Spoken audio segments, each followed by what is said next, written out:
So tell me, world, are you scared of the dark? When it all goes down and the lights go out, I'm not the one you wanna see. Some will and some won't, some do and some don't. Now tell me who you're gonna be. See, I couldn't really give a fuck if I am so unbearable. All that I really care about is that I'm uncomparable. They're bigger than me and they're quicker than me, but they know that nobody is sicker than me, cause they can kill X and they can kill Y. Hello, welcome, Devil Sniper here, and this is episode number 30, season number 5 of our career mode with West Ham United.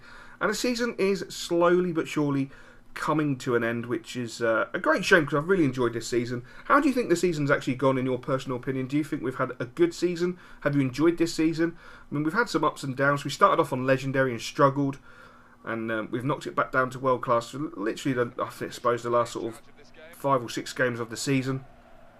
And I think it's been a really, really good season. I think it's been an enjoyable season. We've seen some new integration of the young lads, which is fantastic. And we look at the table, and we have 6 games left, 21 wins, 6 draws, 5 losses. We're still in a shout with actually finishing second, which I think is our main priority. To finish second, I think will be a successful season after winning the Premier League last season. I would be really, really happy with finishing in the top 2. I don't think we can finish first unless Spurs have a... Well, unless Spurs start dropping points. I mean, we do have to play Spurs in a week or so. I think it's a week or so. Next 7 to 10 days we've got to play Spurs. So you never know. If we're in with a shout, we could do some damage by beating them, which would be really fantastic. I mean, it would mean so much to me if we won the title again. I think I would be absolutely overjoyed. I mean, do you guys actually think we have a chance of winning the title again? Or do you think we're going to be settling for 2nd or 3rd position? Because United are in amongst it and really applying pressure to us and Spurs. But look at that from Gabs outside of his foot. It was an absolutely majestic shot, hitting the post, bouncing back out. But we're playing so well. Look at that. The ball back into Gabs. Gabs goes for his shot again, but didn't really catch it that time. And it was a bit of a foul, but not to worry. But Tremel sticking it onto his left foot and unleashing an unbelievable shot. And we're going to watch the replay on this because this shot bends away at the last minute. It's an absolutely unbelievable shot. I swear to God, he is Arjen Robben. The way he cuts back onto his left foot, the way he hits the ball, he is the new Robben. He's just unbelievable. The power he generates is just sickening. And look at it bend. Oh! The keeper thinks he's going to get there. The keeper thinks it, and then all of a sudden it just bends away from him, and he's got absolutely no chance. And that gave us a much-needed 1-0 lead. And we decided to make some substitution. Oliveira's coming on. Benzier's coming on. Carlos Tevez is coming on. Hopefully to do a manful job and secure the 3 points and keep Everton well and truly out of it. But Jack Butland comes out and makes a huge error. If you're going to come out as a goalkeeper, you've got to kick that ball. You don't come out half-hearted. Butland came out half-hearted and cocked it up, and Everton are well and truly back in the game. But Tevez on the ball, showing his skills, knocking it into Adrian. Adrian trying to find a gap to go through, but Everton pick the ball up, make a slight mistake, gives it to Adrian. Adrian goes for the shot, and I've got to say that was a well-timed tackle. Get that wrong, that was going to be a penalty, but he got it absolutely perfect, deflected the ball wide, and we have a corner with Tevez standing over the ball. Going to be looking for the back post as normal. Speaking of back post, Bruno Martins Ede!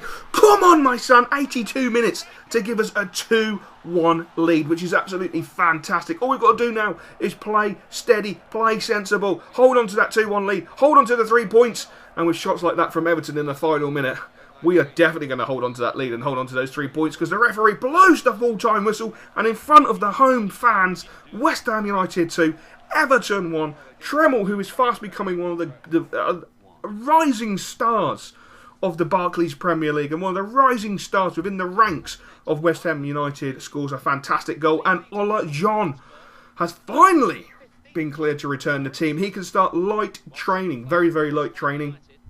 I'm not going to rush him back. Obviously, we have plenty of depth, and I don't want to rush him back at the end of the day because he's going to be out for at least another, I think it's 12 to 16 days. So we're going to actually have a look at our youth squad again, and we have got some sensational potential in our youth squad, and we've got to be very, very cutthroat. I think we're going to have to drop a few players, which is going to be... It's going to be a little bit guttering. I mean, we've got Szymanski there, who he's just ridiculous. He's got so much. I mean, Alessandro Gentelli looks really, really good. We've got Clint Johnson. He looks good. He's got some really potentially some great statistics. Danny Barrera. I'm at a bit of a. I didn't realise he was 5'4" or 5'5" as a goalkeeper, but you know he's still hotly tipped to be one of the best goalkeepers ever. So we'll have to wait and see what happens there. But as you can see, all the players have got some great statistics. You know, a lot of them are just brimming on the 90s, and a few of them are brimming over the 90s, which is fantastic. I mean, Alessandro, 88 to 94. We've got to have that lad at the club. So I managed to find a little bit of a news snippet, and it says West Ham struggled to make a big impression. Despite the heroic efforts of the management and the team, it's clear that West Ham are not where they want to be. We shouldn't be in our current position. I think we've got complacent and just stepped off the gas a tad. We simply weren't hungry enough to get where we wanted. Well, I'm sorry, but that is going to motivate me so much to drive and push the boys on harder and harder and harder and harder to ensure that we finish top of the tree this season. That is my aim now. That is my goal. There is going to be no relaxing. There is going to be no playing nicely. We are going to go full freaking throttled for every team we come across. We're going to play so hard, so disgustingly sweaty, and just absolutely try and destroy everybody that is put in front of us. If we do that, fingers crossed, touch wood, I honestly feel that we can finish top of the tree. I'm absolutely going to be going for it 100%. To knock Tottenham off their tree and make the media eat their words. They really do frustrate me with their absolute rubbish and their absolute scandalous, slanderous accusations that making, you know, that we're saying that we're not good enough, and I can't bear that as the manager. You know, this club it means everything to me. These players mean everything to me. You know, live by the sword, die by the sword, and I'm prepared to do that. I've always taken risks. And Nelson Oliveira, you're not doing yourself any favours, mate, by saying the management is poor. Seriously. We're going to have some severe freaking words. And on top of those words, could be a transfer for you out of this club, saying the management is poor. I just don't need it. Absolutely do not need it. So we're going to be travelling away to Southampton. As you can see, Bassey's in the lineup. Collison is in the lineup. Knockhart is on the substitutes bench. They've got 3 ex-players from West Ham United. Bassey's the one we've got to be looking out for. He is definitely phenomenal. And Spurs look like they've dropped a point there. We're actually, if we win this game, Spurs lose, we could be sitting top of the tree, which would be absolutely fantastic. And Southampton start off very strongly, knocking the ball around really gracefully. But I was saying, Bassey's probably their main threat. But from what I hear, Bassey's actually got a bit of a slight hamstring injury, and he's not stretching his legs there. It was really quite slow. He picks it up in training from what I read in the media, and there was doubts that he was going to be playing, but such as his hunger for the game, he wants to play. But if he's playing, he can't be that unfit, so I'm always worried about him. But look at Bandz here, doing some classy work, getting onto his left foot, goes for the shot, but what a tackle by Southampton. And that literally was the story of the first half. Southampton were by far the better side, outplayed us, better defensively, making us look pretty much ordinary. The boys just didn't have any ideas going forward, which is unusual for us. Normally we're full of bright ideas, normally we're very attacking, but we just couldn't seem to break through Southampton in the first half. They were just the better side. I mean, a great ball out to the left-hand side. Collison picking it up, but thankfully Stefan just comes across, takes the ball, defended really well there, knocks it into Bruno, Bruno into Morrison, Morrison knocks it forward, and the referee blows the half-time whistle. So 0-0 at half-time, and I'm going to say, thank God, because we were outplayed, we were made to look ordinary, we had no ideas. It's really disappointing to see the lads in such a way. The boys should be really going for it, you know. We've got all the motivation we need. The media is our motivation. With what they've said in the paper, that should be motivating us so much to go forward and strive for greatness, to win another trophy, to show that hunger.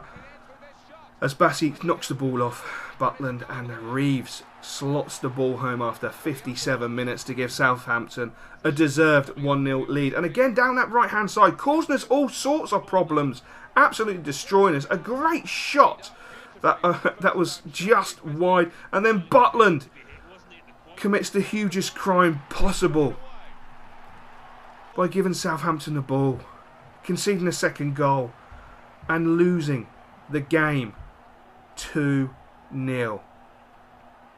This is a huge dent in the race for the championship. So now I'm facing pressure from the home fans, the board, the players, the media, and then I get to read this. My job review is coming up for the national job. Will I still be the England manager? Will they offer me the new contract? We will have to wait and see. But never fear, we're still in with a title chance. Spurs have dropped points. The boys are tired, but it's time to change them up. It's time to make them believe that West Ham should be at the top of the table, winning trophy after trophy, because we are a great side. We are a truly great side. And here we go. May the 6th, 3 PM, White Hart Lane. Spurs v West Ham United. Essentially not a title decider, but if we beat Spurs, we will have a huge say who will win the title. A huge say who will be champions of the Barclays Premier League.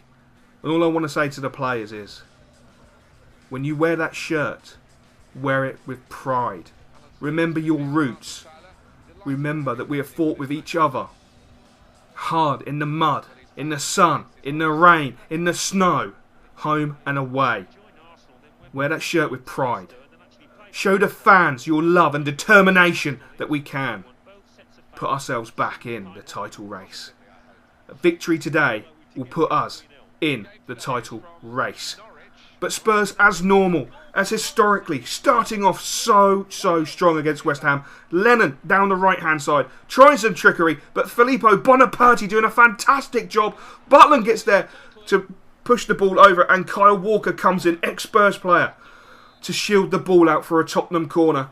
And as we know, Tottenham are fantastic in the air. Great ball in, but Kolka cushions the header down to Filippo Bonaparti. And Kyle Walker's on the outside of Filippo. Filippo plays the ball into Kyle Walker. Kyle Walker is opening up his legs. He's going down the right-hand side. The pitch is open up for Kyle Walker. Go on, Kyle Walker. What will happen? So it's more like a nightmare.